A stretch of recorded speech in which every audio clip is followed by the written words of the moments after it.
Boa noite, irmãos. Vamos nos assentar. Pais, procurem seus filhos. Filhos, procurem seus pais, para que nós possamos dar início ao nosso culto de adoração e louvor ao nosso Deus. Antes de iniciar, eu gostaria de agradecer aos irmãos pelas orações. Graças a Deus fiquei bom dessa tal febre Europost.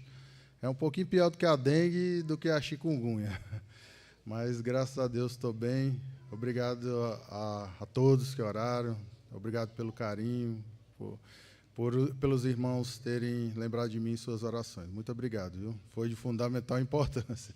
Tá certo? Vamos ter um tempo de prelúdio. Vamos nos pôr em atitude de oração para que nós possamos iniciar o nosso culto.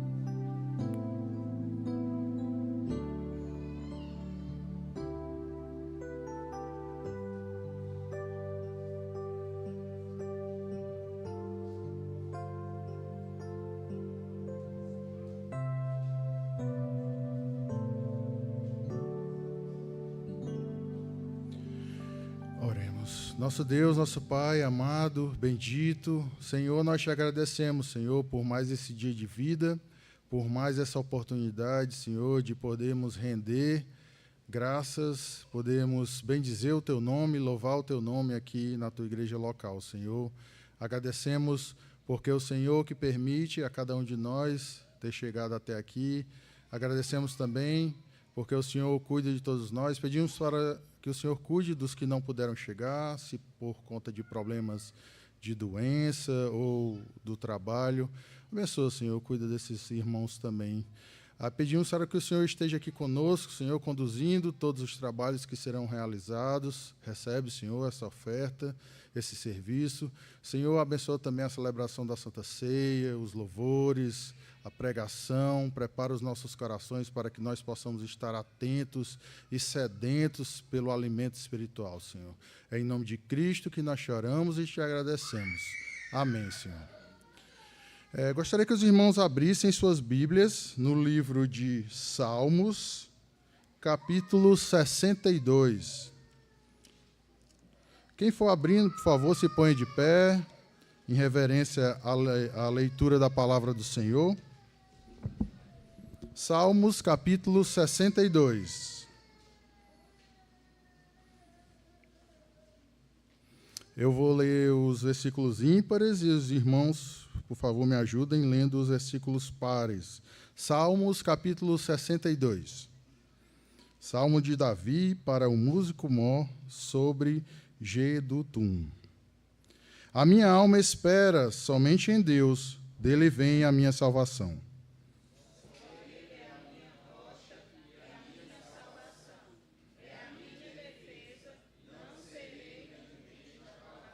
Até quando maquinareis o mal contra um homem? Sereis mortos todos vós, sereis como uma parede encurvada e uma sebe prestes a cair.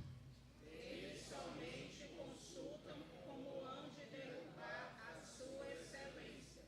Deleitam-se na mentiras, com a boca bendizem, mas nas suas entranhas maldizem. Ó minha alma, espera somente em Deus, porque dele vem a minha esperança. Só Ele é a minha rocha e a minha salvação. É a minha defesa, não serei abalado. Em Deus está a minha salvação e a minha glória. A rocha da minha fortaleza e o meu refúgio estão em Deus.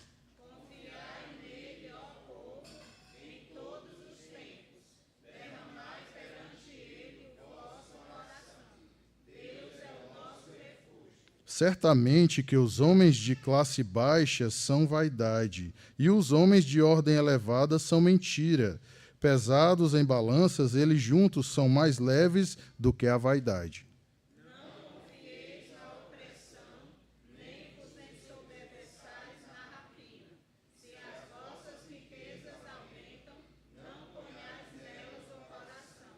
Deus falou uma vez, 2 vezes ouvi isto, que o poder pertence a Deus. A ti também, Senhor, pertence a misericórdia, pois retribuirás a cada um segundo a sua obra. Amém, irmãos. Podeis sentar. Por favor, os irmãos da música, podeis chegar aqui.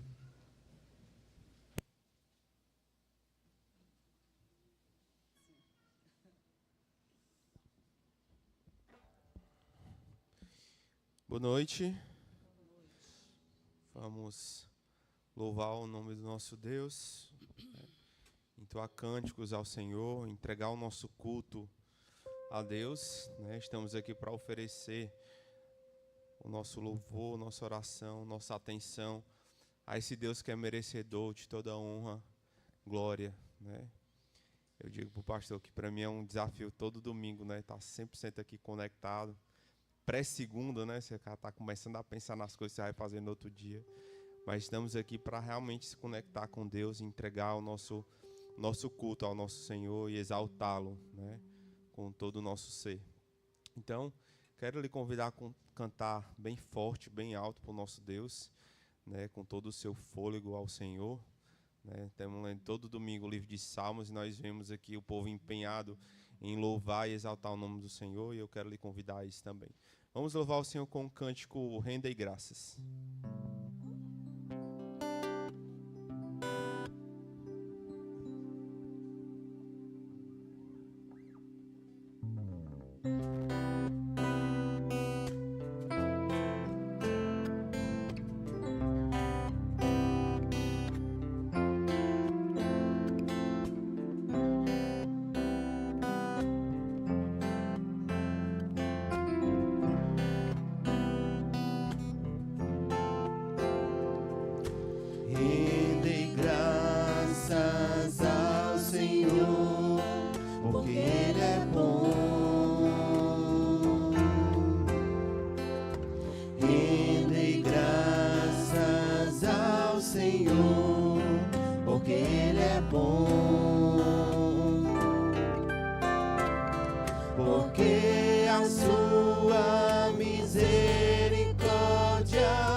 Nós temos que louvar, render graças, ser agradecido ao nosso Deus, porque o nosso Deus é um Deus bom, um Deus que cuida de nós, um Deus que é misericordioso, um Deus que olha para nós não com aquele olhar de nos dá aquilo que nós merecemos a cada dia, né? Mas com um olhar de graça, né? E de misericórdia nas nossas vidas.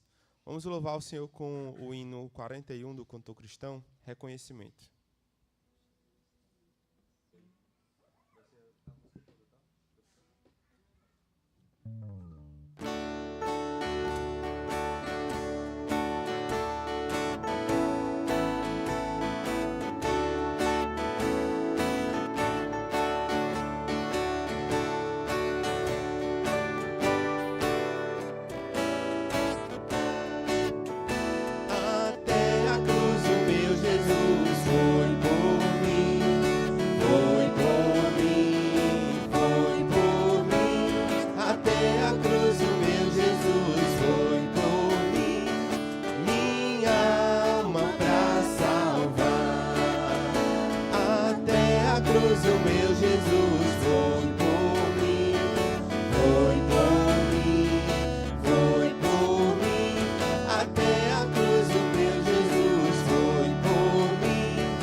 Então Jesus foi naquele caminho, né, da cruz, no nosso lugar, para que a nossa alma pudesse ser salva, né?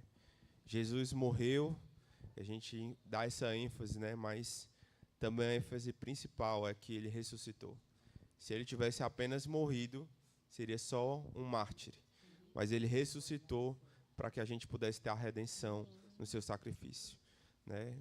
No terceiro dia, acharam lá o túmulo vazio de Jesus, né? Porque ele ressuscitou, como Romanos 6, né? Assim como ele morreu e ressuscitou, nós também morremos e ressuscitamos agora para o nosso Deus.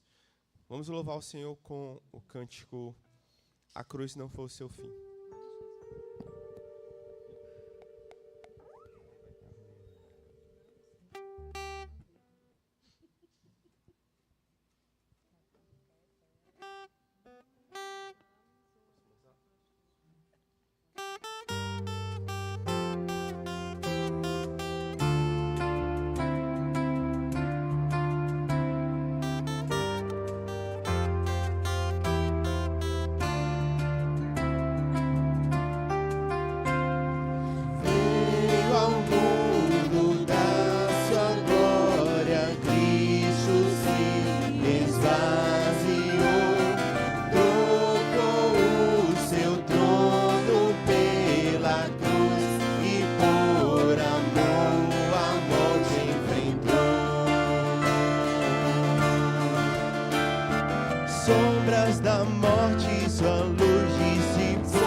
essa música reaviva a nossa fé no Senhor, né? A gente pode saber que o amanhã está seguro, né? Porque Cristo morreu por nós, a cruz não foi o seu fim, né? Essa é a certeza, né, que a gente tem. Esse ano eu perdi minha mãe, mas quando eu canto essa canção, eu penso sempre nisso, né? Que ela não está num canto, né, assim, não está perdida, né? O amanhã dela está seguro e seguro em Deus. E não só o dela, né? O nosso, quando nós depositamos nossa fé no Senhor Jesus. Amém? Pastor.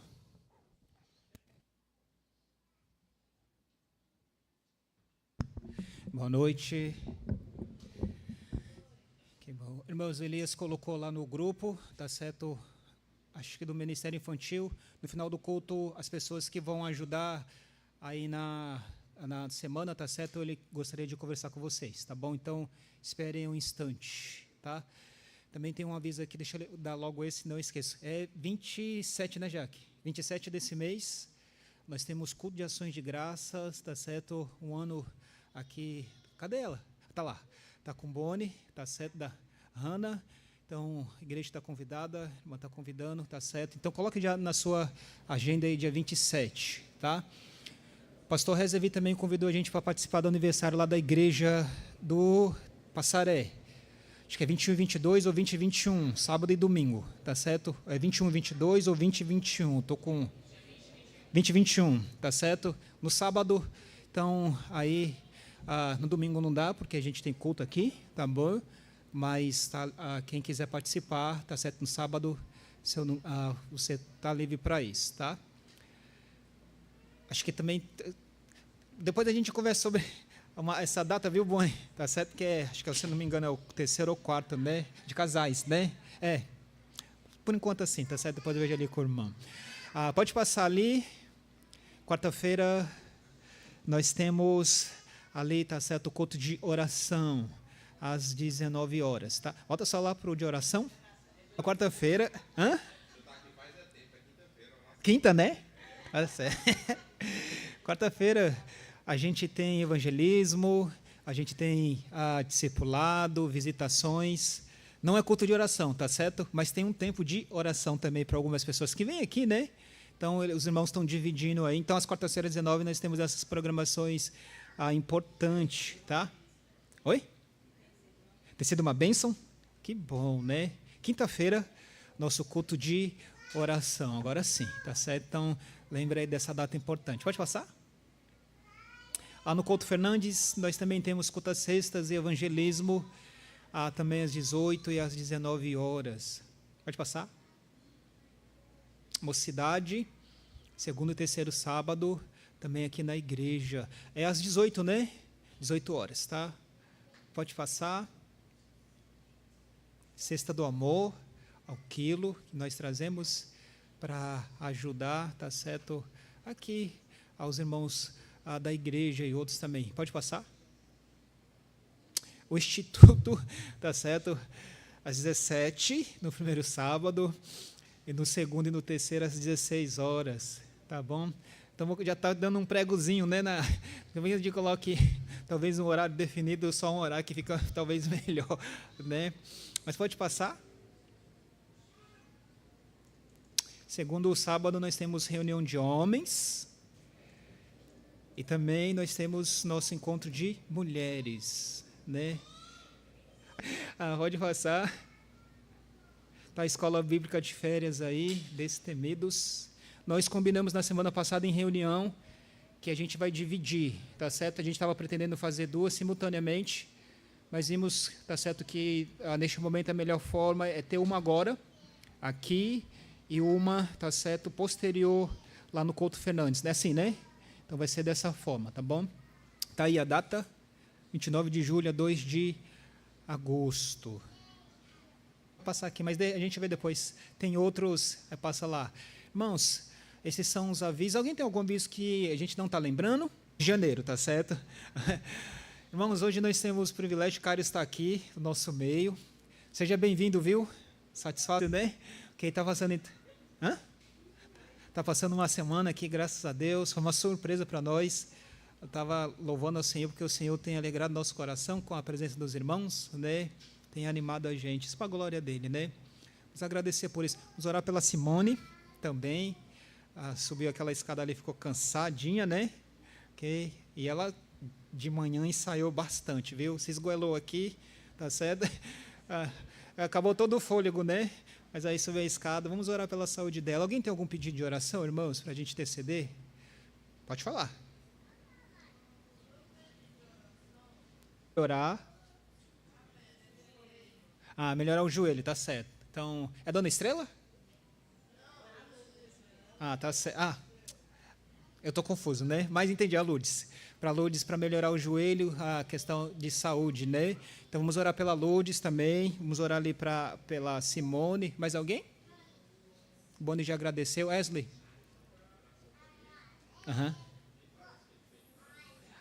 É? Tá. Então, vamos agradecer pela saúde de Samuel, que ele disse que ele já está certo, 1000%, né? Vamos agradecer por isso. Vamos orar, irmãos. Nosso bendito Deus e Pai, nós queremos te louvar e te agradecer, Senhor, pelas ricas bênçãos que o Senhor tem derramado em nosso coração.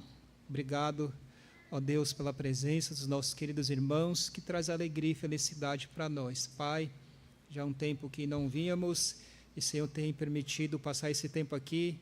Nós queremos te louvar e te agradecer por isso, Senhor. Pai, nós queremos também interceder e pedir, Senhor, pela saúde da Simone, pedir a tua graça para ela, pedir para o Senhor fortalecer, Senhor, possa renovar as forças da serva do Senhor, ó Pai, possa dar saúde para ela, para a glória do teu nome, Senhor. Pai, nós queremos também pedir pela Lourdes, também por saúde dela, os problemas, ó Deus, nos joelhos, que a tua graça esteja com a tua serva e fortalecendo ela, Senhor, para a glória do Senhor, ó Pai. Pai Santo, nós também queremos te agradecer, ó Deus, por tua bondade, tudo ter corrido bem, Senhor, com Samuel, ó Pai, e ter conseguido, ó Deus, na graça do Senhor, ó Pai, ter feito a cirurgia. Obrigado por isso, Senhor. Obrigado por conduzir tudo para o louvor da tua glória, Pai. Obrigado pela recuperação dele. Pedimos pela saúde da Márcia também, ó Deus, possa abençoar as dores físicas, que a tua graça esteja, Senhor, fortalecendo e esteja renovando as forças dela para a glória do teu nome, Senhor. Se nós oramos gratos, Senhor, em nome de Jesus. Amém. Irmãos, vamos abrir lá no livro de Isaías, capítulo 53.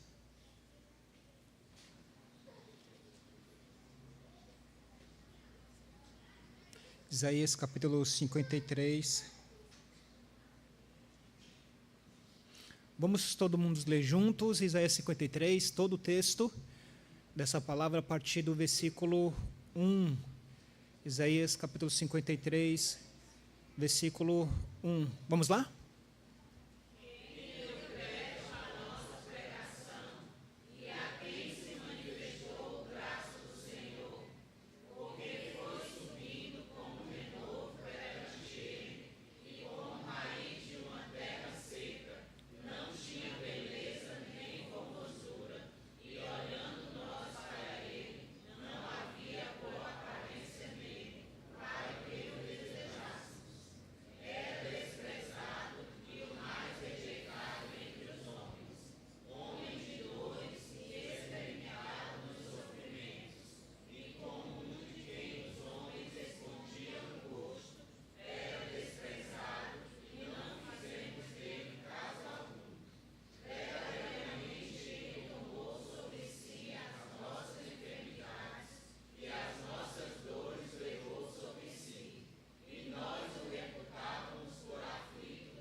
Amém, amém. Glória a Deus. Cláudio, pode chegar aqui, por favor. Elias, pode chegar aqui, por favor. Os irmãos que vão participar da ceia, por favor, fique de pé. Irmãos, isso vai ajudar eles na distribuição dos elementos.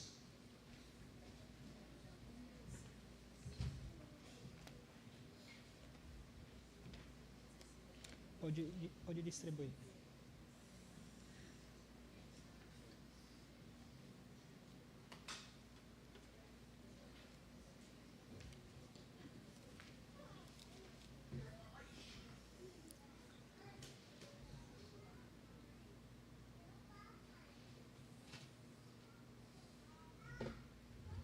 Põe para mim 1 Coríntios capítulo 11, do 17. Nós lemos Isaías 53, fala da morte substitutiva do Senhor. Ele morreu no lugar em favor do teu povo dele, aquele que ele escolheu. E aqui nesse texto, Paulo está orientando a igreja como a celebrar a ceia de forma correta. O que estava acontecendo é que estava tendo muita divisão e contenda na igreja local, igreja de Coríntios. Eles estavam não discernindo o corpo de forma correta, muitos deles estavam sendo disciplinados, até mesmo com a própria vida, né, com a morte. O Senhor estava punindo, disciplinando eles por isso, irmãos. E aqui Paulo está orientando como a igreja deve celebrar a ceia de maneira que agrada ao Senhor. Vamos ler, todo mundo juntos, do capítulo 11, versículo 17 até o 34. Capítulo 11, do 17 até o 34. Vamos lá?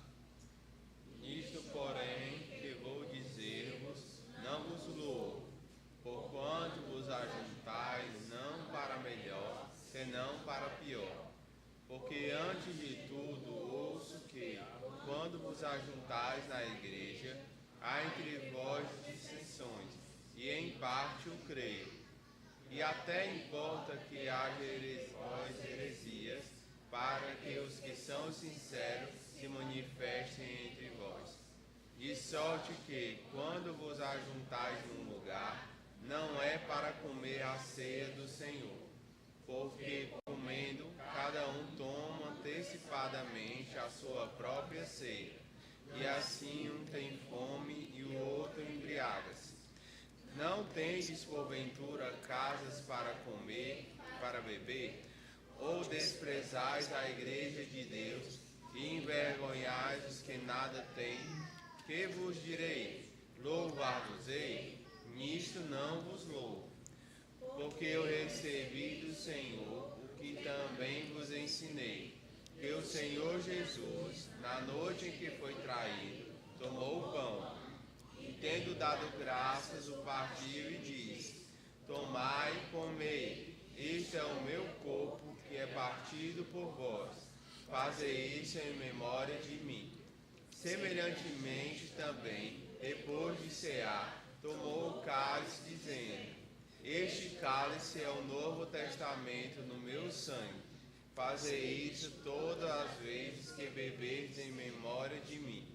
Porque todas as vezes que comerdes deste pão e beberdes deste cálice, anunciais a morte do Senhor até que venha. Portanto, quer que comer este pão ou beber o cálice do Senhor indignamente, será culpado do corpo e do sangue do Senhor. Examine-se, pois, o homem a si mesmo, e assim coma deste pão e beba deste cálice. Porque o que come e bebe indignamente, come e bebe para a sua própria condenação, não discernindo o corpo do Senhor. Por causa disso, há entre vós muitos fracos e doentes, e muitos que dormem. Porque se nós nos julgássemos a nós mesmos, não seríamos julgados. Mas quando somos julgados, somos repreendidos pelo Senhor, para não sermos condenados com o mundo. Portanto, meus irmãos, quando vos ajuntais para comer, esperai uns pelos outros. Mas se algum tiver fome, coma em casa, para que não vos ajunteis para juízo. Quanto às demais coisas, ordená-las-ei quando for. Amém, assim seja. Irmãos, aqui então nós temos a orientação do Senhor com relação à ceia do Senhor. Verso 23, porque eu recebi do Senhor o que também vos ensinei, que o Senhor Jesus, na noite em que foi traído, tomou o pão, e tendo dado graças, o partiu e disse: tomai, comei, isso é meu corpo, que é partido por vós, fazei isso em memória de mim. Cláudio, pode agradecer pelo pão, por favor, irmã. Depois que o irmão orar, nós vamos celebrar o pão em memória do Senhor. Nosso Deus, muito obrigado, porque o Senhor tem sido bom, misericordioso para com todos nós, imerecedores, ó Deus, e nos salvou e nos redimiu pela Tua graça, ó Deus. Muito obrigado, porque o que estamos fazendo aqui é uma memória, e como a Tua palavra diz, faremos novo no Teu reino. Muito obrigado pela comunhão, muito obrigado pelo que o Senhor fez por nós. Em nome de Jesus, amém. Amém. Irmãos, vamos celebrar o pão em memória do Senhor.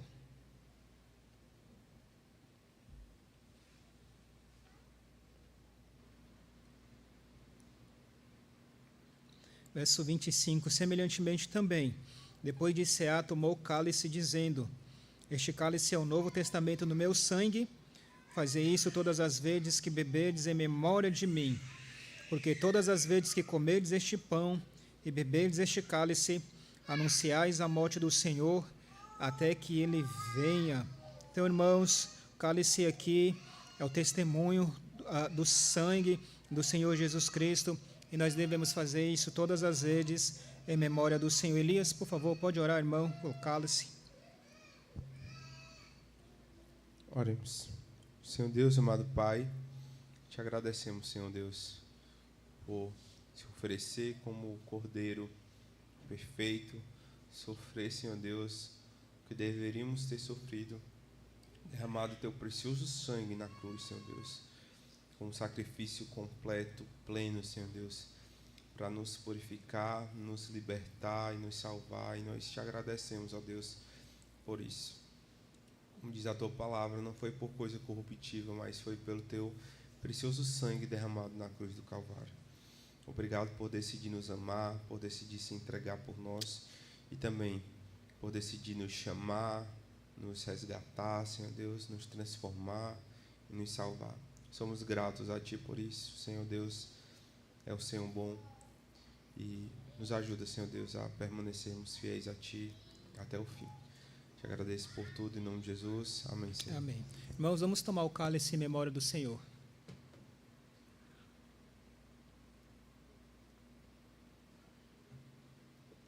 Obrigado, Senhor. Nós bendizemos ao Senhor e te agradecemos por tua graça e tua bondade. Obrigado por nos amar com amor eterno. Pai, louvado seja sempre o teu nome. Nós te louvamos, Senhor, e te agradecemos em nome de Jesus. Amém, Senhor. Pode sentar, irmãos. Vai recolher os cálices. Pega aqui o meu. Obrigado.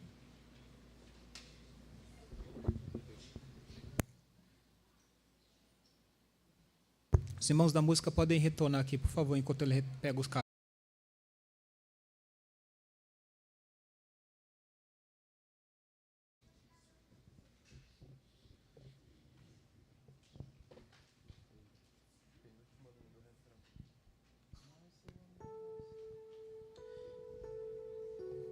Continuando o nosso tempo de cântico ao Senhor, vamos louvar o Senhor com o hino 7 do cantor cristão, Maravilhas Divinas, e nesse momento recolher as nossas contribuições à casa do Senhor.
nossa fonte de excelso prazer.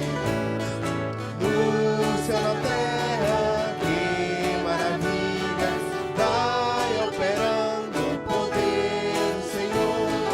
Mas seu amor aos homens perdidos das maravilhas é sempre a maior.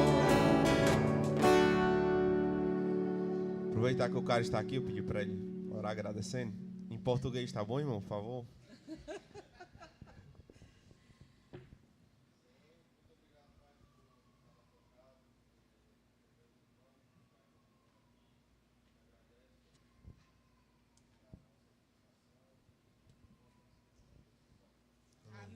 Obrigado.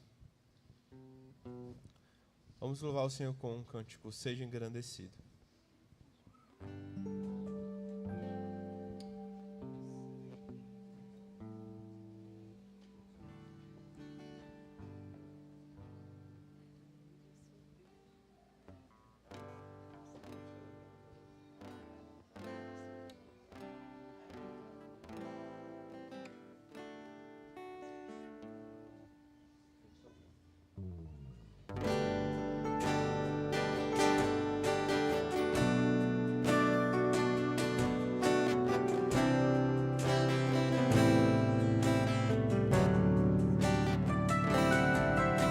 Seja engrandecido, ó Deus da minha vida. Tu és o Deus da minha salvação. És a minha rocha, a minha segurança. Meus lábios sempre te exaltarão. Aleluia.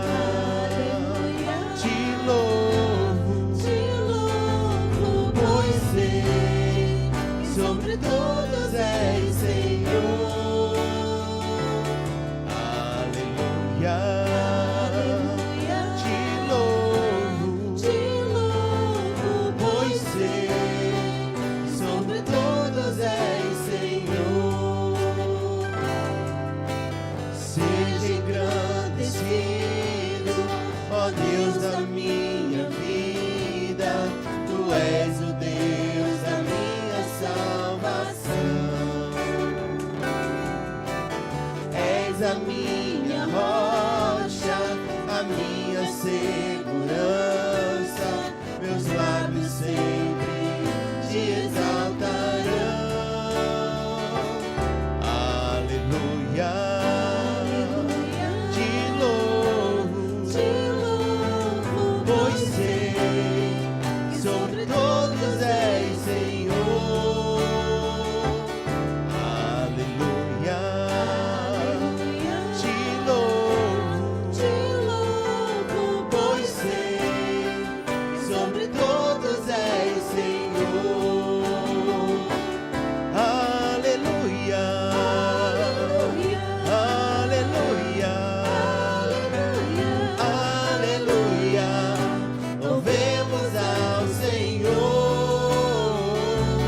Aleluia. Aleluia. Aleluia.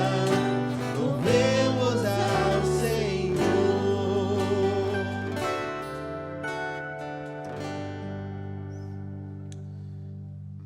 Para encerrar o nosso momento de cântico ao Senhor, vamos louvar o Senhor com o cântico Amor de Deus.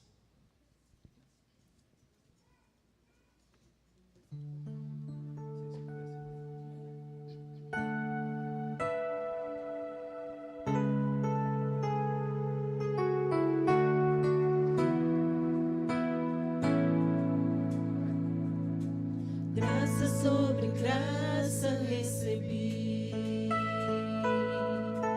e da plenitude renasci. Quando atraído me encontrei no amor de Deus.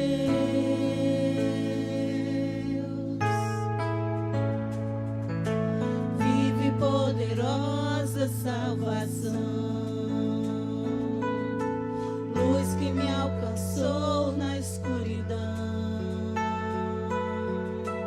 Todo meu pecado se apagou no amor de Deus.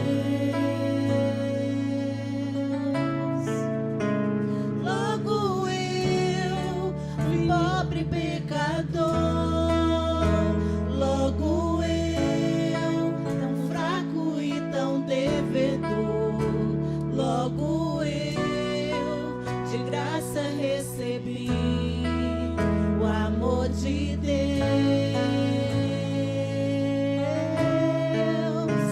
Logo eu, finito e carnal, logo eu, diante de um Deus imortal, logo eu, de graça recebi o amor de Deus.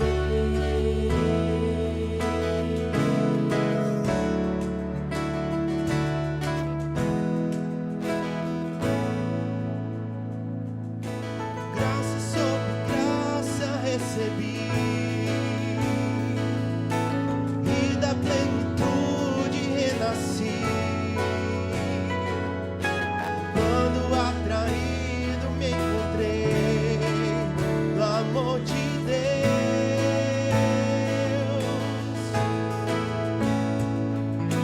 Vive poderosa salvação,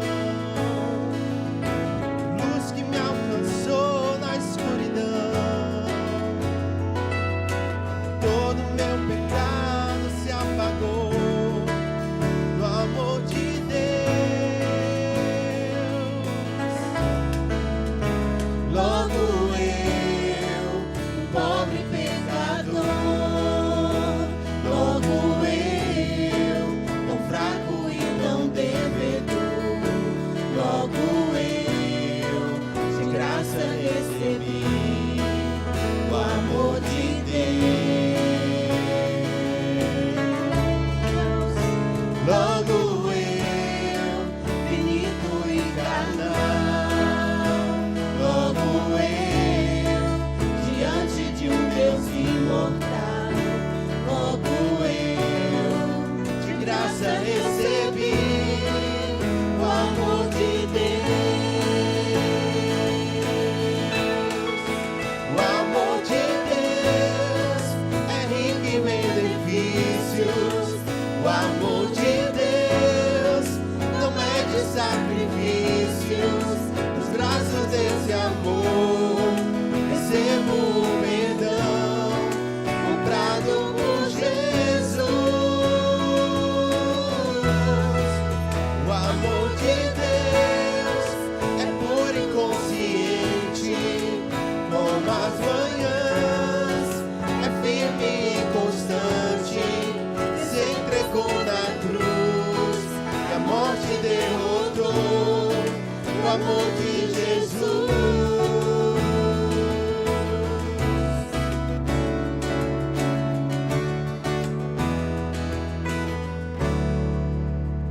Logo eu, um pobre pecador, logo eu, tão fraco e tão devedor, logo eu, de graça recebi o amor de Deus.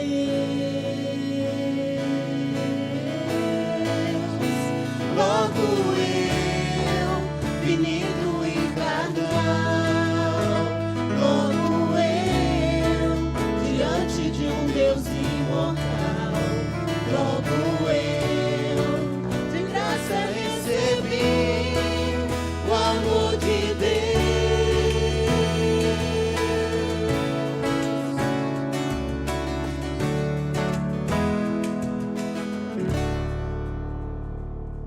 Amém? Pastor Alexandre.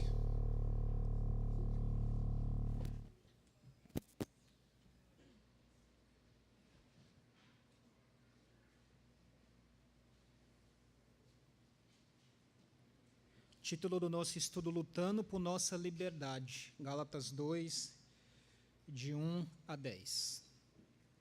Nesse texto, de Gálatas capítulo 2, verso de 1 a 10, o apóstolo Paulo ainda está defendendo o seu apostolado e também está defendendo o evangelho do Senhor Jesus Cristo. Os inimigos ainda são os mesmos, os judaizantes.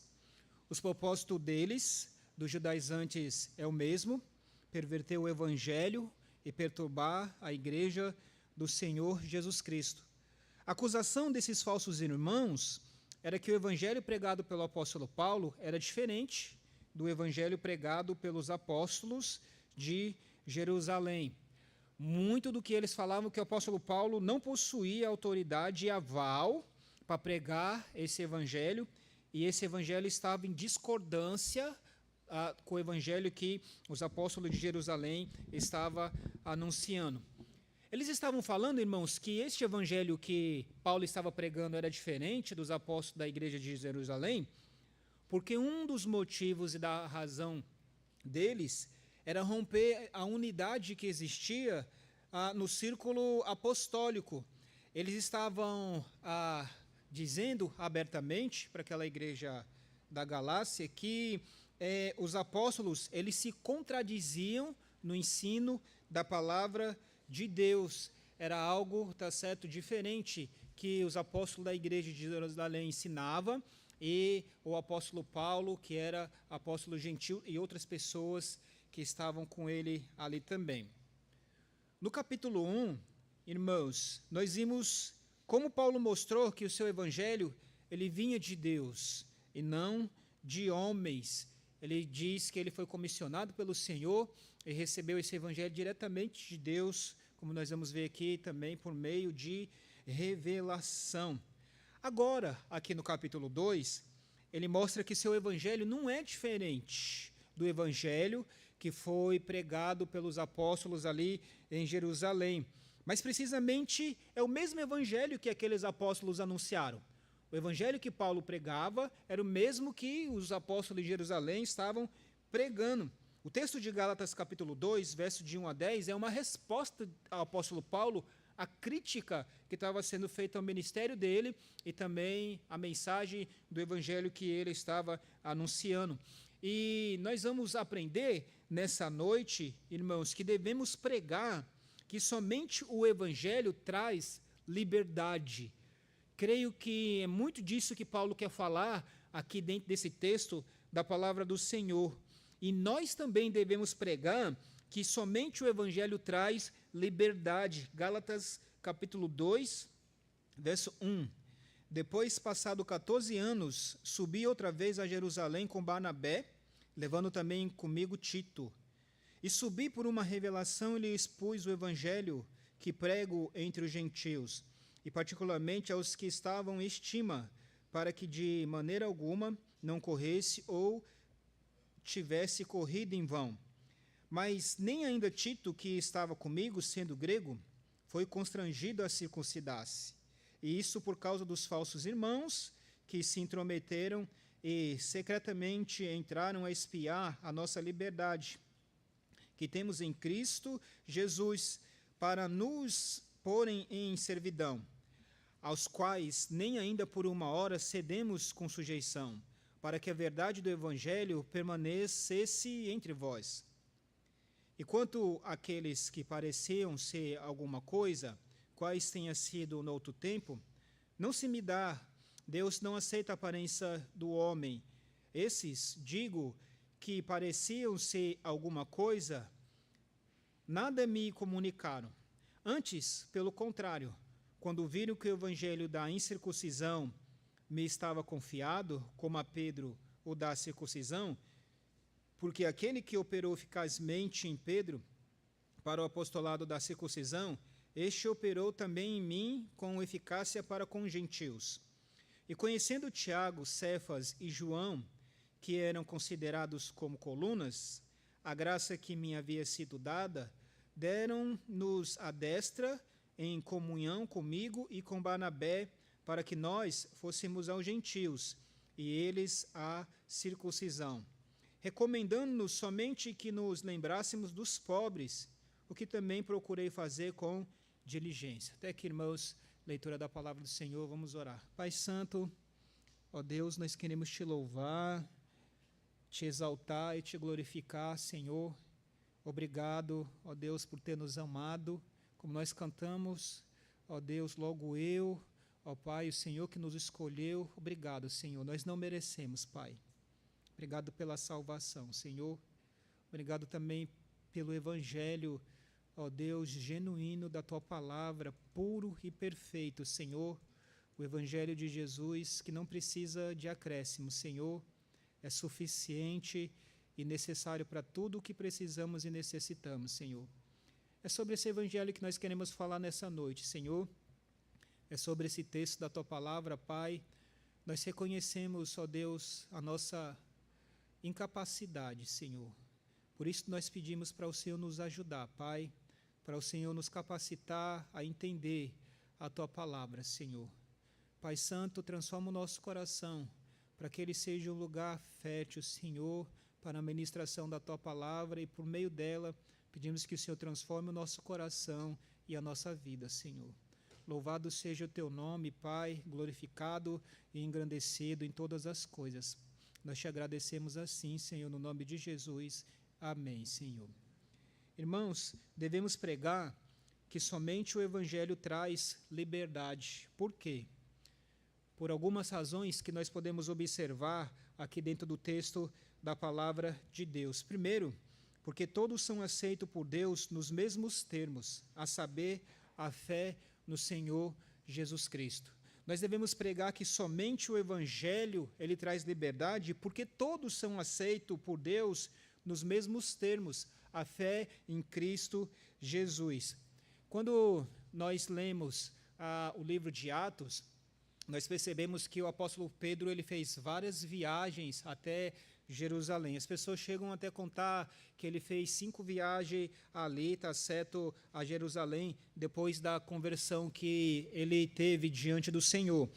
Uma das coisas difíceis de saber e se identificar é quando foi que ocorreram essas viagens com relação ao livro de Gálatas, com relação a que ele escreve aqui, está certo, em paralelo ao livro desse que nós estamos estudando. Mas uma coisa que eu creio que fica muito clara é que a gente precisa estudar o livro de Gálatas paralelo ao livro de Atos, principalmente ao capítulo 15, onde tem aquela assembleia ali, e onde eles vão discutir sobre vários assuntos importantes e sobre a circuncisão. Então, Gálatas, tá certo, ele tem que ser lido dentro desse contexto, daquele diálogo ali. Então, é difícil de se colocar, tá certo, quanto foi essas viagens, mas o tema ele está muito paralelo àquilo que nós vemos em Gálatas capítulo 5. Aqui Paulo ele vai começar a dizer que todos são aceitos por Deus nos mesmos termos, na fé no Senhor Jesus Cristo. E primeiramente ele vai começar destacando quem é que estava com ele na viagem que ele fez para Jerusalém. Você observa aí, versículo 1 diz: depois, passado 14 anos, subi outra vez a Jerusalém com Barnabé, levando também comigo Tito. É interessante aqui ver quem eram os companheiros de Paulo na viagem que ele fez, ali na visita que ele fez até Jerusalém, Barnabé e Tito, irmãos. Tá certo? Ambos os dois aqui, eles são importantes para a defesa que o apóstolo Paulo vai fazer do evangelho do Senhor Jesus Cristo. Quem era Barnabé? Nós sabemos algumas coisas que nós lemos pelo livro de Atos dessa pessoa, tá certo? Ali, o nome Barnabé significa filho da exortação. E sempre quando nós lemos Barnabé no livro de Atos, nós vemos que ele está encorajando alguém, ele está encorajando uma pessoa. Por exemplo, quando o evangelho chegou em Antioquia, irmãos, nós vemos que Barnabé foi enviado para lá para encorajar aquelas pessoas da igreja de Antioquia. Abre em Atos capítulo 11, versículo 21.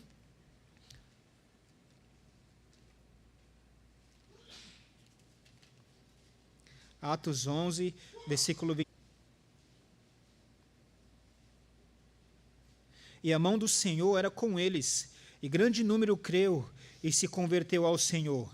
E chegou a fama dessas coisas ao ouvido da igreja que estava em Jerusalém, e enviaram Barnabé a Antioquia, o qual, quando chegou e viu a graça de Deus, se alegrou e exortou a todos que permanecessem no Senhor com propósito de coração, porque era homem de bem e cheio do Espírito Santo e de fé, e muita gente se uniu ao Senhor. E versículo 25 e 26, e partiu Barnabé para Tarso, à busca de Saulo, e achando, o conduziu para Antioquia.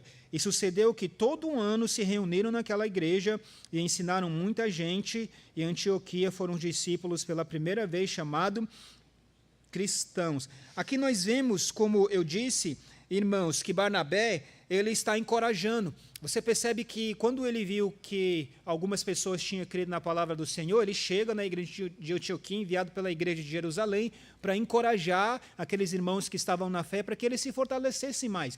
E que nós percebemos aqui ainda, irmãos, não somente isso, mas que desde o início do ministério, Barnabé, ele está relacionado com os cristãos gentios também, irmãos. Por quê? Porque ele chamou Paulo, como nós vimos por versículo 25 e 26, a ajudar a igreja de Antioquia ali, a eles crescerem na fé.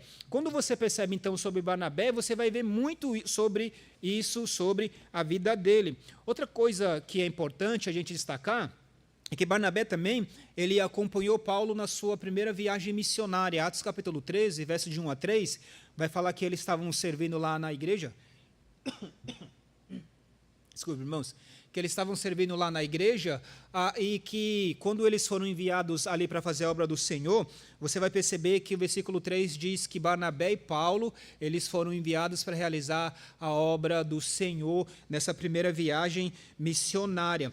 E aí o que foi que aconteceu? Muitos gentios, eles creram na palavra do Senhor. Então, com o fruto do trabalho de Paulo entre gentios, irmãos, agora nós vemos que ele vai levar 2 pessoas para Jerusalém ali, primeiro Barnabé, que nós destacamos aqui nesse texto, que está muito relacionado, tá certo, com o ministério entre os gentios, e isso com um propósito que nós vamos destacar já já. Mas Barnabé, sendo judeus, é interessante que ele estava em pleno acordo com a anunciação do ensino do apóstolo Paulo. É interessante que Paulo ele vai pregar perante os gentios, e Barnabé, sendo um judeu, ele está concordando com aquilo que Paulo está anunciando com relação ao evangelho. Outra pessoa que nós vemos aqui, que é mencionado dentro do texto de Gálatas capítulo 2, versículo 1, é Tito. Tá bom? Tito provavelmente ele foi um convertido do apóstolo Paulo. Nós ficamos sabendo isso pelo livro de Tito, capítulo 1, versículo 4, que Paulo chama ele de filho na fé. Paulo leva Tito e Barnabé ali para Jerusalém, irmãos, não para despertar o atrito entre aqueles irmãos da igreja, mas ele quer estabelecer a verdade do evangelho. Qual a verdade que ele quer estabelecer? Que judeus e gentios, eles são aceitos por Deus nos mesmos termos. Tanto Barnabé, judeus, quanto Tito, gentios, eles foram aceitos pelo Senhor nos mesmos termos. Qual foi o termo? A fé no Senhor Jesus Cristo. E por isso, não somente eles, mas todas as pessoas, elas deveriam ser aceitas pela igreja sem nenhuma discriminação. Apesar de a igreja, no seu início, ela ser, tá certo, fortemente ali de judeus, mas foi se desenvolvendo para os gentios. Obrigado, irmão.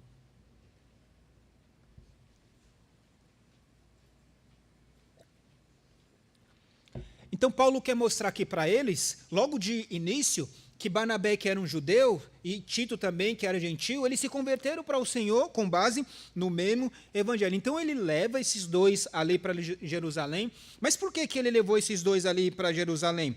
Porque o texto da palavra de Deus, em Gálatas capítulo 2, diz que foi em obediência a uma revelação que veio da palavra do Senhor. Isso foi a motivação de Paulo. Paulo não chegou lá na igreja para arrumar confusão. Ele não leva um gentil para lá para brigar com eles. Não era para isso. Ele leva isso por quê? Porque ele recebeu isso por revelação do próprio Deus.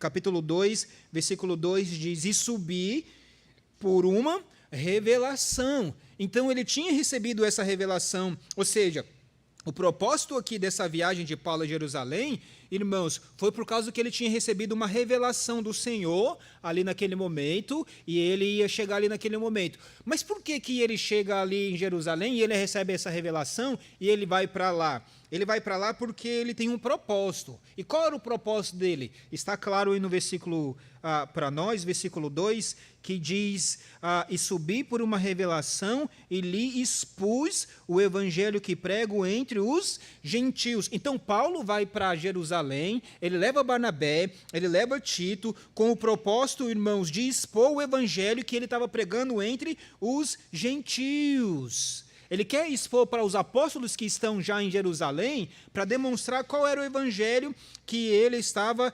anunciando ali naquela igreja. Ele está interessado de que os outros apóstolos entendessem qual era o evangelho que ele pregava. Por quê?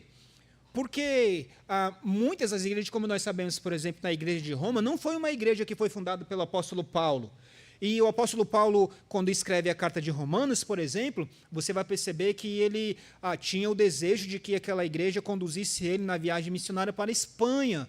E aí ele queria que aquela igreja se envolvesse nesse processo. É uma igreja que ele não tinha fundado, então ele tinha esse propósito, muitas vezes, de escrever para demonstrar qual era o evangelho que ele estava anunciando e ali para aquela igreja, para ver se o evangelho estava batendo e se aquela igreja poderia ser cooperadora com ele com relação ao evangelho. Então é isso que nós vemos aqui.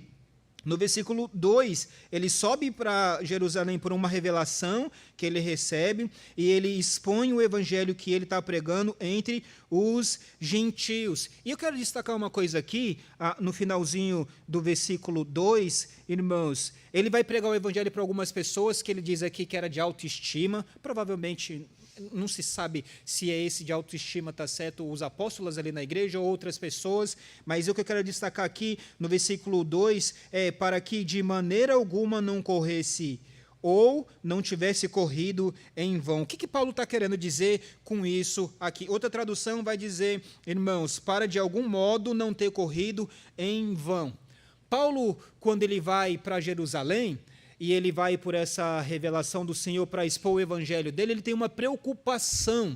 E qual é a preocupação que ele tem nesse instante, neste momento? A preocupação era com relação ao futuro evangelho que ele pregava para os gentios, irmãos. Por quê?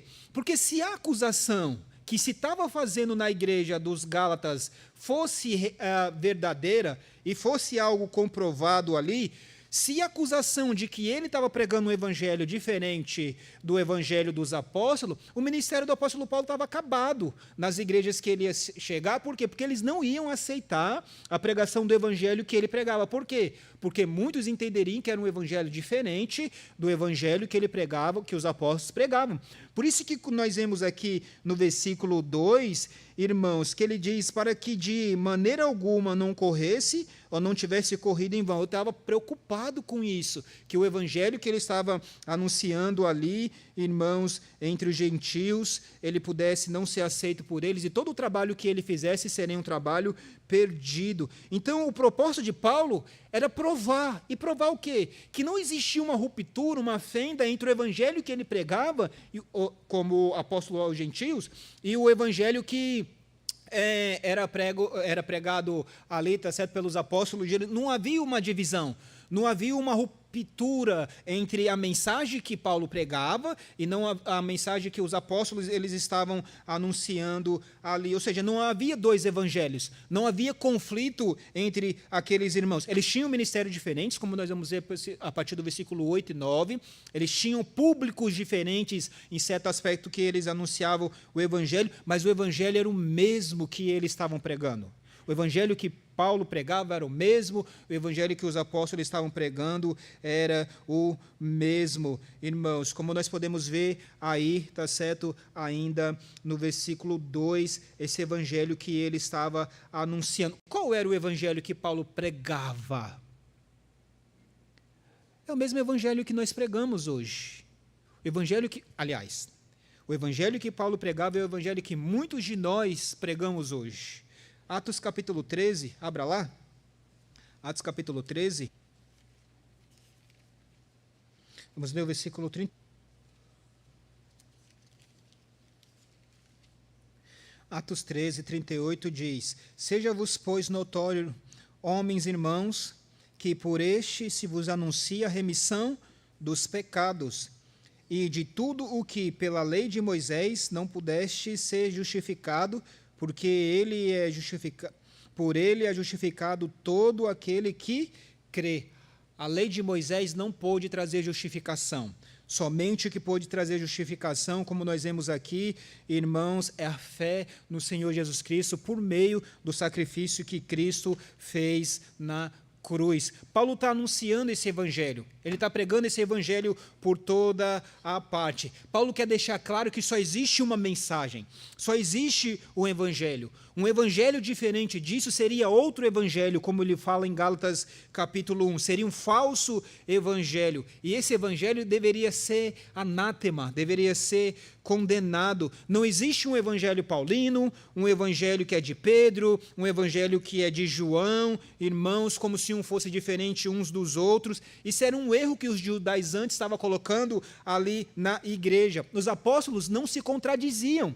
Eles não pregavam um evangelho diferente. Havia diferença de estilos, havia diferença muitas vezes de esfera, de ênfase, mas um único evangelho, irmãos. Eles tiveram diferentes comissionamentos, Pedro e Paulo, mas eles pregavam uma mesma mensagem. E é isso que nós vemos aqui, o mesmo evangelho que trazia salvação para todos. O mesmo evangelho que trazia liberdade era o evangelho que Paulo estava pregando e era o mesmo evangelho que os outros apóstolos estavam pregando. Essa é a primeira verdade que nós vemos aqui em verso 1 e 2. Segunda verdade que eu quero destacar aqui é: nós devemos pregar o evangelho que traz liberdade por causa da essência do evangelho. A essência do evangelho deve ser mantida. A essência do evangelho deve ser mantida. Versos 3 a 5. Irmãos, olha aí o que nós vemos no versículo 3 a 5. Mas nem ainda Tito, que estava comigo, sendo grego, foi constrangido a circuncidar-se. E isso por causa dos falsos irmãos que se intrometeram e secretamente entraram a espiar a nossa liberdade, que temos em Cristo Jesus, para nos porem em servidão, aos quais nem ainda por uma hora cedemos com sujeição, para que a verdade do evangelho permanecesse entre vós. Nós vemos aqui, irmãos, que Paulo está mantendo a essência do evangelho. E qual era a essência do evangelho? Vamos destacar algumas coisas aqui primeiro. Irmãos, o evangelho pregado por Paulo é o evangelho que traz liberdade. É o evangelho que traz liberdade. Tito, ele foi levado por Paulo como um exemplo de que, como uma pessoa que é gentil, ela poderia ser salvo sem ser circuncidado. É isso que nós vemos aqui nesse versículo. Para os muitos judeus e para os judaizantes da época ali, irmãos, a presença de um gentil incircunciso na igreja era uma afronta. A igreja, no início, era constituída de judeus, mas você pode ver que isso foi um problema que foi muito grande na igreja. Até mesmo quando você vê, tá certo, Atos capítulo 10, era um problema até que Pedro teve que lidar com isso. E, aliás, Pedro não, muitos judeus... Você lembra daquela ocasião, quando Pedro vai pegar para Cornélio, né? Ele recebe aquela revelação tá certo, do céu. Depois que ele anuncia a palavra ali, nós vemos a conversão de Cornélio, muito da casa dele. Mas quando o Pedro volta, pelo menos, e ele foi com mais 6, 7 irmãos, algumas pessoas da igreja começaram a arguir ele por que ele tinha entrado na casa de gentios e tinha comido com ele.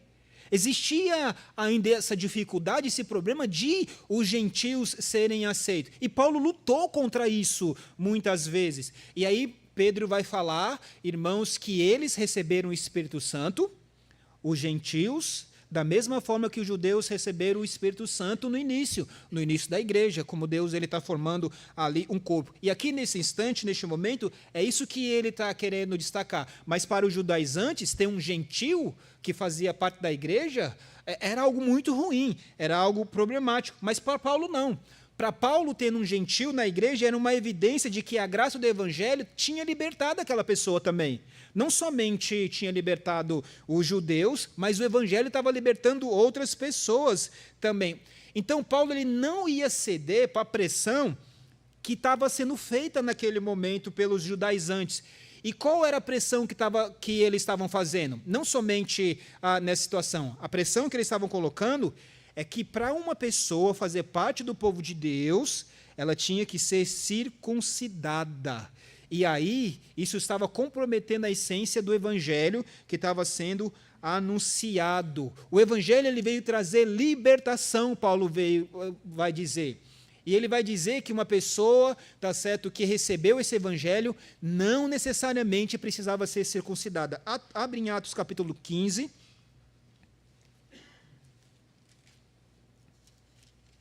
Verso 1.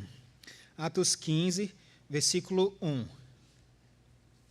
Diz assim: então alguns que tinham descido da Judéia ensinavam assim os irmãos: se não vos circuncidades, conforme o uso de Moisés, não podeis salvar-vos. Percebe, irmãos?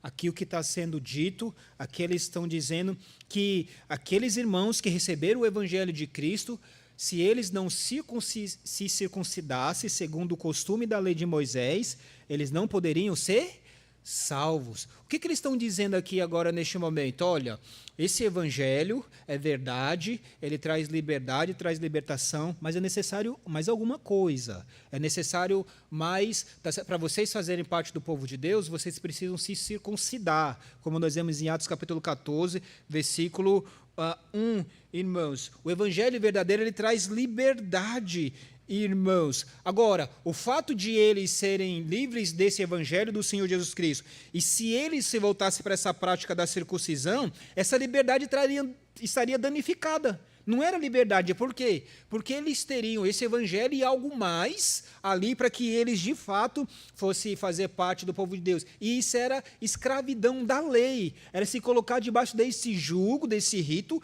que Deus tinha estabelecido, tá certo? Como nós vemos lá no Antigo Testamento, se não me engano, em Gênesis capítulo 17, sobre a circuncisão, mas principalmente o povo judeu, o povo de Israel, irmãos. Então o evangelho ele trouxe liberdade.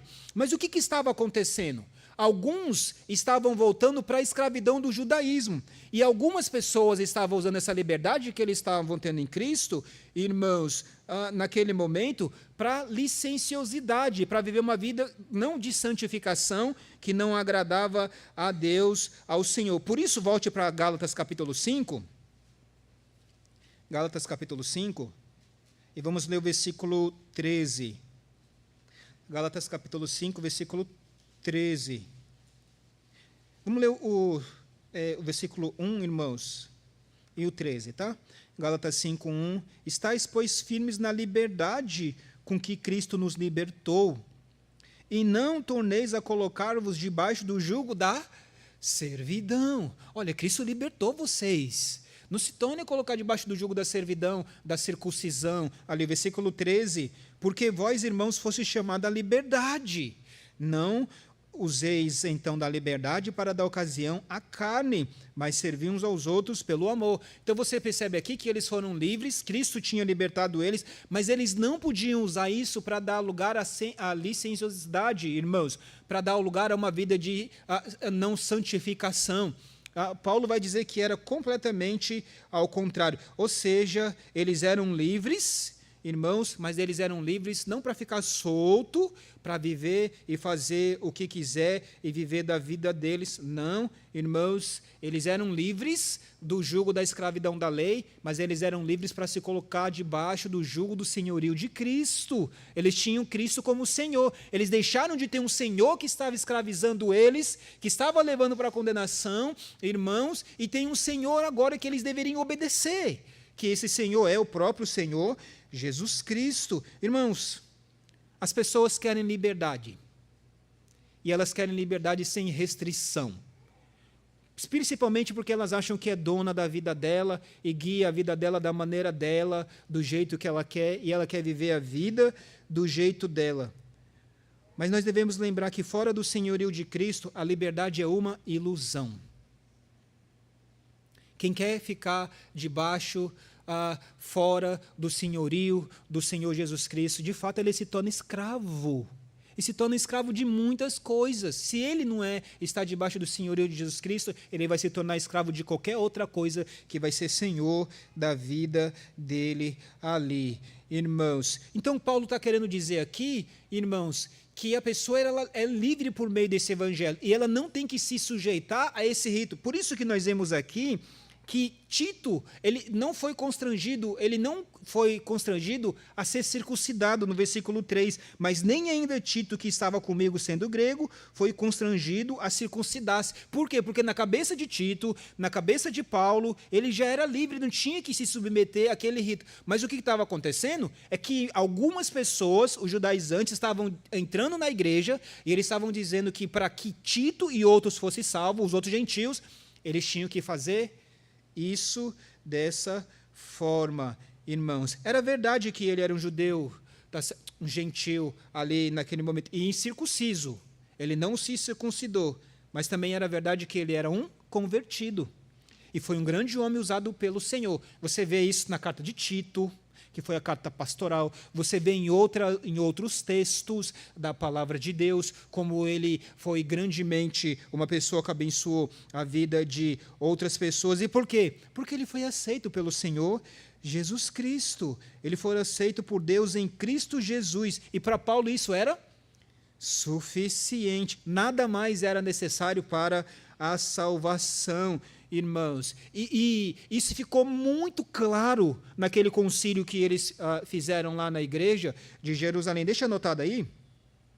Vamos para Atos capítulo 15.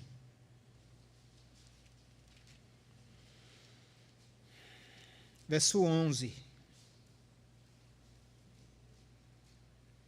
Atos 15, 11. Mas cremos que seremos salvos pela graça do Senhor Jesus Cristo, como eles também.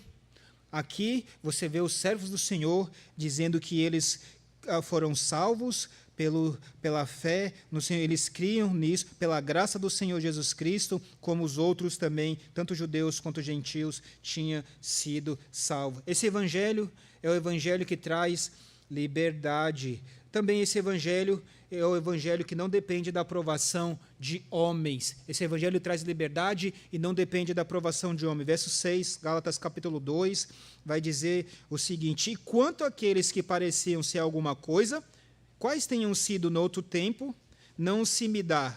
Deus não aceita a aparência dos homens. Esse digo que pareciam ser alguma coisa, nada me comunicaram. Irmãos, interessante essa palavra aqui, né? E parece que Paulo, aparentemente, ele está fazendo o quê? Negando a autoridade, tá certo? Daqueles que parecia que tinham uma autoridade. Mas não é isso que Paulo está dizendo aqui. E principalmente, talvez, dos apóstolos aqui. A palavra de Paulo aqui não era uma negação à autoridade apostólica, daqueles que pareciam que tinha uma certa autoridade ali, irmãos. Também não é uma demonstração de desrespeito para ele, irmãos. Ele simplesmente está dizendo aqui, tá certo, que embora ele aceite o posto apostólico que eles têm, e eles tinham de fato ali, irmãos, eles não estavam fazendo como outras pessoas ali naquele momento, como os judaizantes estavam fazendo ali naquele momento, de dizer que eles eram salvos apenas por isso, irmãos. Então, a razão de Paulo falar isso neste momento e agir dessa forma aqui, irmãos, é porque ele está querendo proteger o verdadeiro evangelho. Porque algumas pessoas judaizantes que estavam dentro da igreja ali, irmãos, estavam questionando a dignidade, tanto de Paulo quanto a dignidade dos outros servos do Senhor. Somente para quê? Para se vangloriar em um ato externo, como nós vamos ver em Gálatas capítulo 6, eles estavam fazendo isso naquele momento. Ou seja, eles estavam tirando proveito. O fato de muitos deles da igreja ser judeus, então pelo fato deles terem 3 pessoas lá que nós vamos ver que é a coluna da igreja, Pedro, Tiago e João, eles estavam tirando proveito disso, desses homens, ali naquele momento, para satisfazer os desejos dele e para prejudicar o apóstolo Paulo, prejudicar a mensagem do apóstolo Paulo ali. Então, Paulo, neste momento aqui, não quer desrespeitar, tirar o prestígio dos apóstolos, está dizendo que não quer tirar proveito disso para prejudicar as outras pessoas. O objetivo de Paulo aqui era desmascarar de fato os falsos mestres, e não os verdadeiros apóstolos ali, como nós vemos. E ele vai dizer, olha, esse evangelho que nós pregamos não tem necessidade de ter aprovação humana, de líder algum, mas sim do Senhor. Nós aprendemos também ainda no versículo 6, irmãos, que este evangelho não necessita de acréscimo. Esse evangelho que era pregado por Paulo, ele não necessitava da aprovação de outras pessoas que eram influentes e não necessitava também de acréscimo. Versículo 6, que nós vemos aí, irmãos, e quando aqueles que pareciam de alguma coisa, ser alguma coisa, quais tenham sido no outro tempo, não se me dá, Deus não aceita a aparência do homem, esse digo que pareciam ser alguma coisa, nada me comunicaram, ou nada me acrescentaram, tá certo? Então, Paulo está declarando aqui que o evangelho que ele está pregando, aquelas pessoas não acrescentaram nada a esse evangelho que ele está pregando aqui. Esse evangelho é um evangelho que não precisa de revisão, esse evangelho não precisa de aprovação, esse evangelho não precisa de acréscimo, não precisa de aprovação de homem. Por quê? Porque esse evangelho era suficiente para salvar as pessoas. Paulo quer deixar isso muito, muito claro ali para aquela igreja. Por isso que nós devemos pregar esse evangelho. Porque somente esse evangelho liberta verdadeiramente. O outro evangelho, ele quer trazer escravidão. Nós temos que pregar o evangelho do Senhor Jesus Cristo. Mas uma razão é porque Deus nos deu a graça de pregar esse evangelho. Nós devemos pregar esse evangelho que traz liberdade para as pessoas, porque Deus nos deu a graça de pregar esse evangelho. Verso 7 até o versículo 9, nós vemos essa verdade importante. Antes, pelo contrário, quando viram que o evangelho da incircuncisão me estava confiado, como a Pedro da circuncisão, porque aquele que operou eficazmente em Pedro para o apostolado da circuncisão, esse operou também em mim com eficácia para com os gentios. E conhecendo Tiago, Cefas e João, que eram considerados como coluna, a graça que me havia sido dada, até aqui, irmãos, a leitura do texto da palavra do Senhor. Primeira coisa que nós vemos aqui, irmãos, é que o ministério de Paulo ao gentil era vocação divina e não delegação humana. No versículo 7, ele vai falar, irmãos, que o evangelho que ele estava anunciando para eles ali, irmãos, era o evangelho que o próprio Deus tinha dado para ele, para pregar para aqueles irmãos.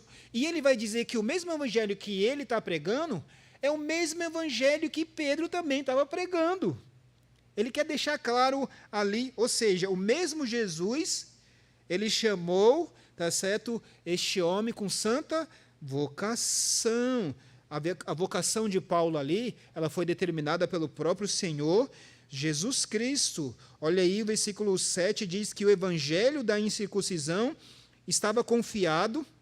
Versículo 7, como nós vemos ali, irmãos, que o evangelho da incircuncisão estava confiado a ele, a Paulo, como a Pedro da circuncisão, ou seja, para os gentios e judeus. Então, qual era a tese do apóstolo Paulo? Olha, o evangelho que eu estou anunciando não é um evangelho inferior ao evangelho que Pedro está anunciando. Apesar dele ser um evangelho da incircuncisão, que não necessita de um ritual externo, como nós sabemos por texto da palavra de Deus, é o mesmo evangelho. Você percebe aqui que Deus, ele comissionou Paulo para pregar o evangelho perante os gentios. Mas isso não significa, irmãos, que o ministério do apóstolo Paulo também não era direcionado para os judeus. Não significa isso, não. Romanos capítulo 9, verso 1 de 1 a 3, ele vai dizer que sentia a incessante dor no coração por ver os irmãos dele, tá certo, como nação judeus ali, de não estarem na fé. E a coisa que Paulo tinha, quando pregava o evangelho, irmãos, ele tinha o hábito que ele anunciava o evangelho aos judeus, primeiramente, quando ele pregava a palavra do Senhor. Então, quando ele chegava numa sinagoga, numa cidade, ele se dirigia à sinagoga, que era o local de culto dos judeus, irmãos, e aí ele começava o trabalho dele no meio, tá certo, ali do próprio povo dele. Mas como você vê em Atos capítulo 13 também, muitos deles rejeitaram a palavra de Deus, e ele diz, posto que muitos de vós rejeitassem a palavra de Deus, eu vou para os gentios, eu vou anunciar a palavra de Deus para ele. E com Pedro também era a mesma coisa, como nós vemos no livro de Atos, apesar de Pedro anunciar a palavra dele para os judeus,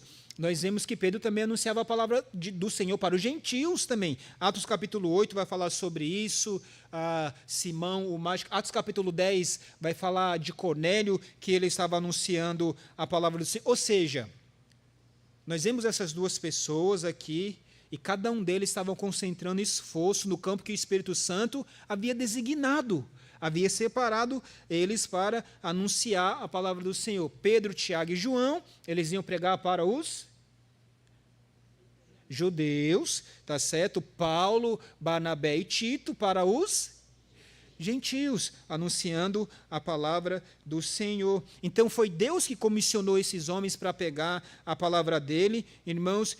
E o Senhor não somente comissionou, nós vemos aqui que o ministério que eles estavam desenvolvendo entre os gentios e entre os judeus é por meio da capacitação humana, a capacitação do Senhor. Você vê aqui, quero destacar no versículo 8, que Paulo vai deixar claro, irmãos, que foi Deus que operou com eficiência para os gentios. Deus que operou de forma eficiente para com os judeus, e Deus estava operando de forma eficiente para com os gentios também, como nós vemos no versículo 8, irmãos. E por que Deus estava fazendo isso? Porque o evangelho que Paulo estava pregando, o evangelho que Pedro estava pregando, esse evangelho tem aprovação de Deus. Nós devemos pregar, irmãos, que somente o evangelho traz liberdade, porque esse evangelho ele tem aprovação de Deus. Como nós vemos no versículo 9, e conhecendo Tito, Cefas e João, que eram considerados como colunas, a graça que me havia sido dada, e aí você vai ver aí o que ele vai dizer ainda no versículo 9, tá certo? A graça que me havia sido dada, deram-nos a destra em comunhão comigo e Barnabé, para que nós fôssemos aos gentios e eles a circuncisão. O que nós aprendemos aqui, irmãos? Primeiro, que esse evangelho ele tem aprovação do Senhor, porque você vê aqui, irmãos, que ele entende que esse evangelho foi concedido pela graça de Deus. Foi Deus que deu graça para que eles anunciassem esse evangelho. Mas o que Paulo quer deixar muito claro aqui também, irmãos, é que a igreja, a liderança da igreja estava unida em torno desse único evangelho. Você vê aqui que ele vai dizer o nome de Tiago, né, Cefas e João. Esses homens, eles estenderam a mão para o apóstolo Paulo, para o evangelho que Paulo pregava. Ou seja, eles não estavam um contra o outro.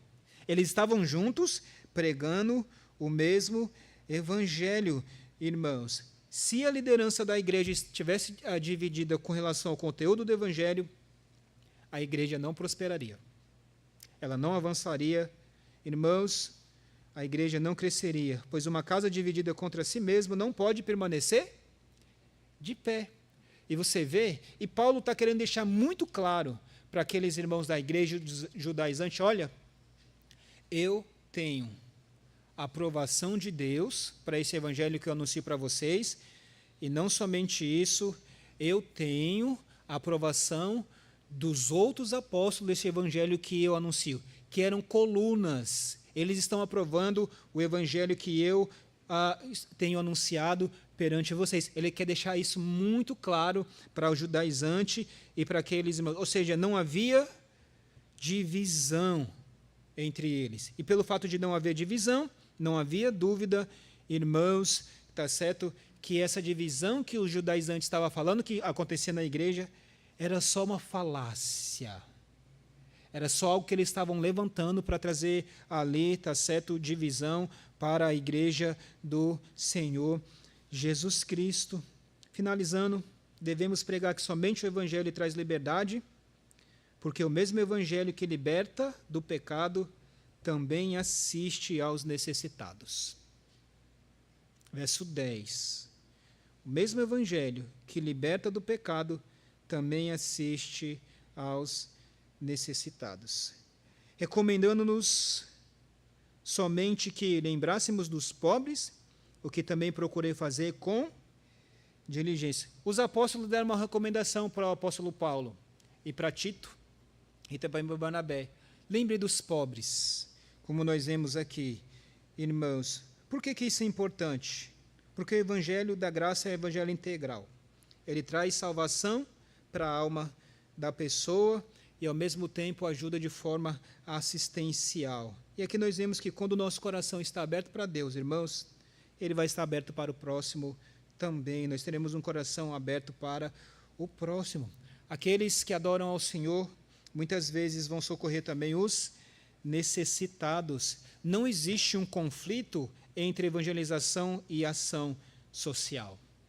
Você percebe que muitas vezes Paulo levantou muitos recursos pela igreja para enviar para as outras igrejas ali com relação ao evangelho do Senhor. E por que ajudar os pobres? Porque isso é fruto da gratidão.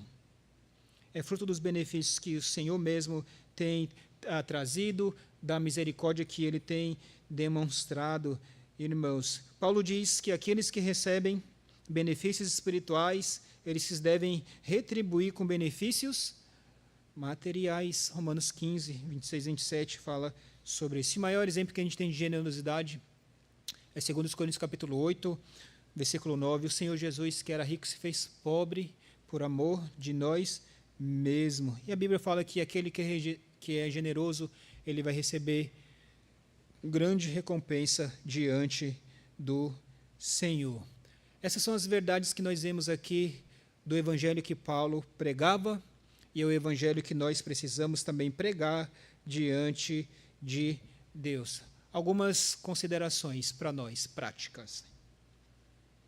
Os cristãos verdadeiros, eles passam por uma transformação interior do coração. Eles não precisam se submeter a uma operação física. O cristão verdadeiro, ele passa por uma transformação de coração, irmãos, e não precisa se submeter a outros atos. Não é Cristo, o Evangelho e mais alguma coisa. Não é.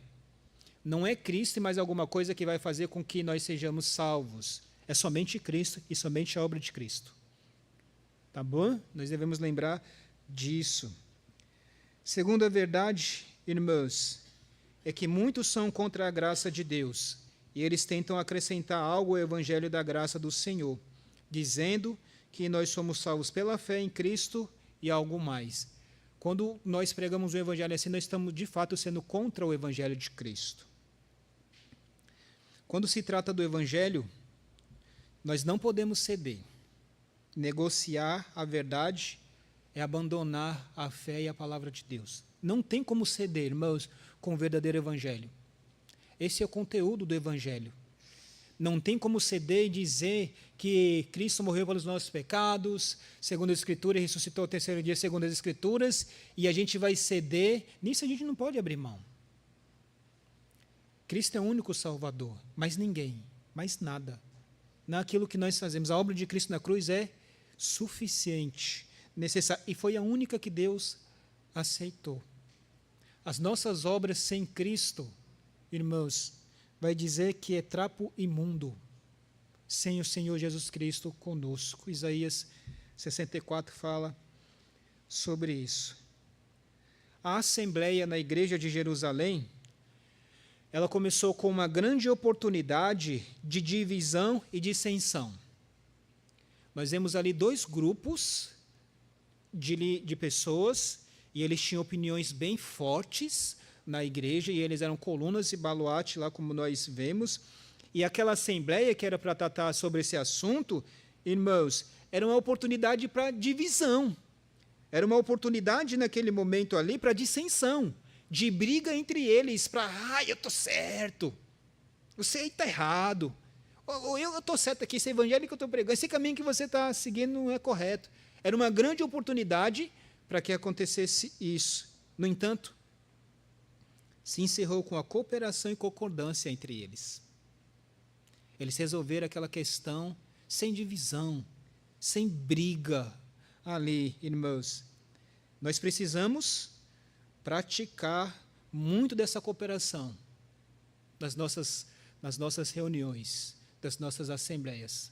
Nós devemos lembrar que as nossas assembleias e as nossas reuniões é um momento para a gente tratar dos assuntos do Senhor, e não para discutir quem está certo, quem está errado. Aquela assembleia que começou com algo que era propenso para trazer divisão para a igreja, de fato trouxe, foi união entre eles. Precisamos reconhecer que Deus chama pessoas para ministérios diferentes em lugares diferentes. Essa é a multiforme sabedoria de Deus, irmãos. No entanto, todos nós pregamos o mesmo evangelho. E nós procuramos trabalhar juntos para edificar a igreja. Esse tem que ser o nosso esforço. Pregar o mesmo evangelho para a edificação da igreja do Senhor Jesus Cristo. Não pode haver competição no meio daqueles que conhecem e amam ao Senhor Jesus Cristo. Porque estamos servindo ao mesmo Deus, ao mesmo Senhor, e devemos buscar isso para a glória do nosso Deus. Deus abençoe, irmãos. Vamos orar. Pai, nós só temos que te agradecer. Obrigado por esse tempo. Ó Deus, pregação da tua palavra. Nós pedimos para que o Senhor transforme o nosso coração, para que ele seja um lugar fértil para a tua palavra e produza o fruto do Senhor para a glória do teu nome, Pai. Aplique essa palavra em cada coração para a tua exaltação, Senhor. Se nós pedimos em nome de Jesus. Amém. Obrigado, irmãos. Aí você pode vir conversar com Elias, está certo, para a reunião que ele